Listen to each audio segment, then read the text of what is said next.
Hey everyone, welcome back to our channel. If you're an Android user who's always envied those sleek, expressive iPhone emojis, you're in for a treat. Today, in 2025, we're diving into how you can easily get iPhone-style emojis on your Android device. It's a simple process that doesn't require advanced tech skills, and it'll make your messaging game way more fun. Let's jump right in. First off, why bother? iPhone emojis are more detailed and vibrant, thanks to Apple's design updates, and with Android's growing customization options in 2025, you can now match that level without switching phones.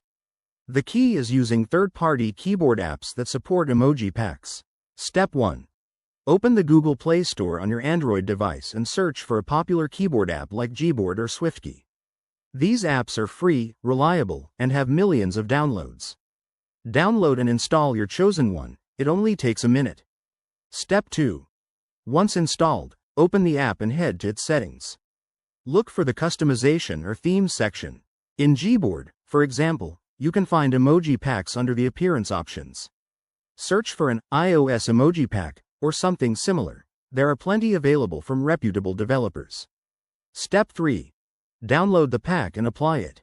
You might need to grant some permissions, like access to your keyboard, but it's all safe.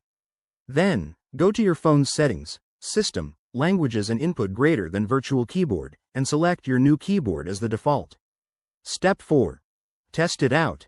Open any messaging app, tap the emoji button, and voila, your emojis should now look like they're straight from an iPhone.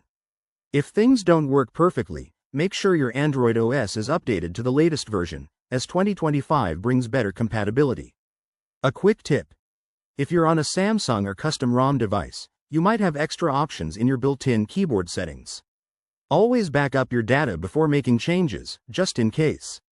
There you have it. iPhone emojis on Android made simple.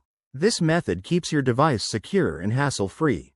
If you found this helpful, give this video a thumbs up, subscribe for more tech tips, and let us know in the comments if you have any questions. Thanks for watching, and see you in the next one.